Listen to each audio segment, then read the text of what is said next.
La meilleure défense, c'est l'attaque. De Bonaparte à Christophe Détinger. En cherchant un titre à la présente série, la punchline s'est imposée d'elle-même. La meilleure défense, c'est l'attaque. Répété à longueur de refrain par le rappeur SCH dans le titre éponyme de son dernier album Autobahn.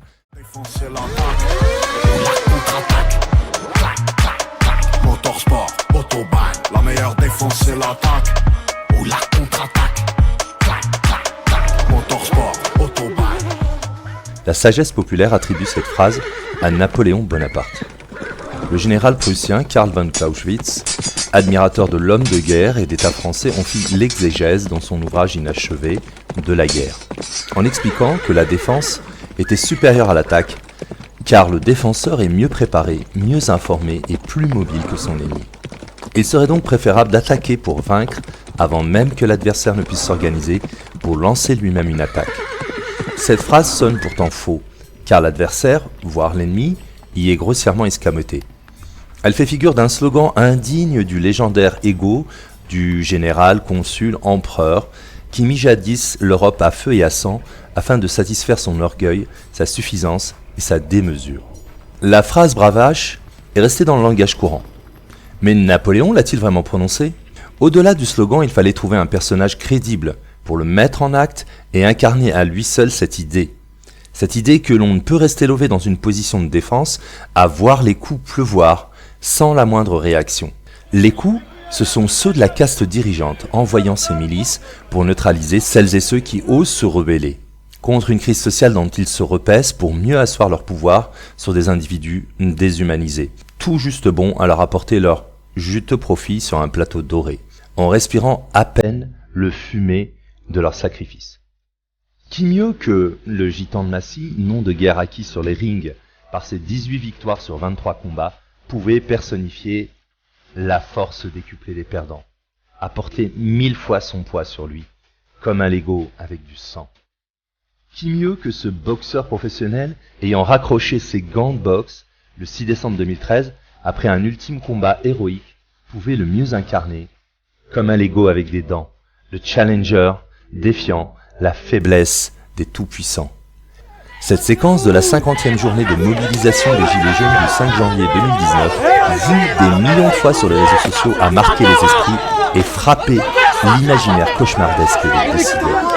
Bien que son geste intrépide et vaillant est venu marquer d'un point d'honneur les aspirations de tous les nantis et les indigents, et d'un point-virgule les certitudes des nababs et des refus de privilèges, Christophe s'est cru obligé de justifier son mouvement après l'hallali des chiens de garde médiatique, lâchés contre lui pour mieux terroriser celles et ceux qui oseraient braver la violence borgne de l'État. Violence incarnée par les gardes mobiles que ce quasi-quadragénaire, ce citoyen normal, avait fait reculer avec la colère du peuple en lui. Sur la passerelle Léopold Sédar Senghor, pour défendre une jeune femme, malade, en position fétale, plaquée au sol, sous les coups de tonfa des forces de répression. Dans son adresse vidéo, il exposa les raisons de son geste. J'ai participé aux 8 actes. Le premier acte, j'ai fait un petit blocage sur la nationale à côté de chez moi. J'ai fait toutes les manifestations du samedi sur Paris. J'ai vu la répression qu'il y a eu. J'ai vu la police nous gazer. J'ai vu la police faire mal à des gens avec des flashballs. J'ai vu des gens blessés. J'ai vu des retraités se faire gazer. J'ai vu plein de trucs. Moi, je suis un citoyen normal. Je travaille. J'arrive à finir mes fins de mois. Mais c'est compliqué. Mais je manifeste pour tous les retraités, le futur de mes enfants, les femmes célibataires, tout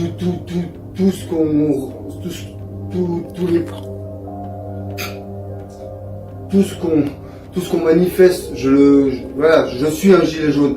Je suis un gilet jaune. J'ai la colère du peuple qui est en moi. Je vois tous ces présidents, je vois tous ces ministres, je vois tout l'État se gaver, se pomper. Ils sont même pas capables de montrer l'exemple. Ils ne montrent pas l'exemple. Ils se gavent sur notre dos.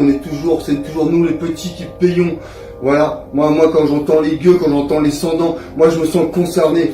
Parce que je suis français, je suis fier d'être français. Je ne suis pas d'extrême gauche, je ne suis pas d'extrême droite. Je suis un citoyen lambda, je suis un Français. J'aime mon pays, j'aime ma patrie, j'aime tout. Maintenant, c'est sûr que, à force de se faire taper, ben oui, je me suis fait gazer le dernier jour. Oui, j'ai voulu avancer sur les CRS, je me suis fait gazer avec mon ami, ma femme. Je me suis fait gazer et à un moment, la colère est montée en moi. Et oui, bah, j'ai mal réagi. Oui, j'ai mal réagi. Mais je me suis défendu. Et voilà. Et je voulais vous dire ça. Je me rends demain matin, je me rends en garde à vue. S'ils n'ont pas chopé avant, j'espère pas. Et peuple français, gilet jaune, je suis de cœur avec vous. Il faut continuer pacifiquement, mais continuer le combat, s'il vous plaît. S'il vous plaît. Critiqué même par la Fédération française de boxe et la Ligue nationale professionnelle idoine. Dénonçons un comportement inacceptable et honteux de la part du boxeur avant que celui-ci ne se constitue prisonnier auprès des forces de police le 7 janvier 2019. Christophe Détinger comparaissait ainsi le 13 février et déclarait lors de son procès « J'ai voulu empêcher une injustice, j'en ai commis une autre ». Le 13 février 2019, le tribunal correctionnel de Paris le condamna à 2 ans et demi de prison, dont 1 an de prison ferme, suivi d'1 an et demi avec sursis, qui n'est pas violent assorti et qui, ce jour-là, et en 2 minutes, effectivement, a été pris d'une immense colère dans un contexte très particulier, même si ça ne justifie pas des actes qu'il n'aurait pas dû commettre, ce dont il convient. Un témoin était venu pour appuyer la version des faits de Christophe Détinger, une femme présente à la manifestation qui soutient qu'il l'a défendu de violences policières. Il a enlevé le policier qui était sur moi en train de me donner des coups de pied avec ses chaussures coquées et il l'a projeté, il l'a enlevé. J'ai pu enfin pouvoir sortir de là, il m'a sauvé la vie. Il eut l'interdiction de séjourner à Paris pendant 6 mois et dut indemniser les 2 gardes mobiles plaignants en leur versant respectivement 2 000 et 3 000 euros.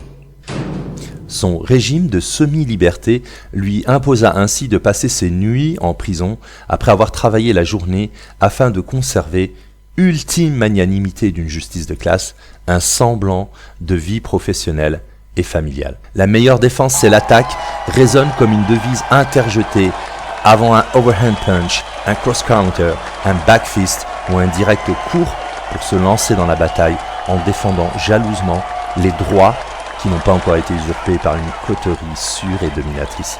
Cette devise est d'autant plus pertinente que l'époque est au débordement du fascisme, meilleur allié d'une bande de malfaiteurs sentant leurs apanages remis en cause et craignant qu'il ne leur échappe dans le bruit et la fureur d'une plèbe déchaînée par des décennies de frustration et d'humiliation.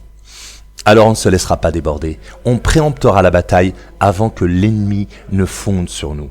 Cette émission illustre ce slogan, ce cri de guerre, celui d'une guerre sociale, celui d'une guerre raciste, d'une guerre de classe, d'une guerre de race. Car oui, dans la guerre, il s'agit pour l'ennemi de subvertir une partie de nos alliés pour nous réduire de toutes parts par la rue. Et il s'agit pour l'ennemi d'instiller la trahison de nos plus faibles alliés, vaincus dans leur tête avant d'être vaincus dans leur corps. Et il s'agit pour l'ennemi de déchaîner les faux amis pour mieux nous précipiter dans la défaite et en définitive nous punir pour que sa victoire soit définitive car impitoyable. Pour nous, il s'agit de rappeler les figures des anciennes batailles, les anciennes victoires, les anciennes défaites. Si nous ne le faisons pas, ce ne sera certainement pas l'ennemi qui fera des hagiographies de nos héros passés, présents et futurs.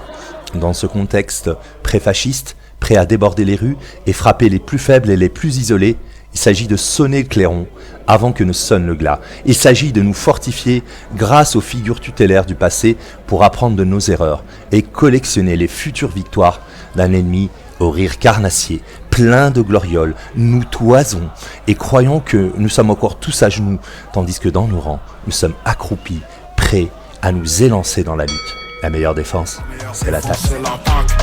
Ou la contre-attaque. Clac, clac, clac. Motorsport, autobahn.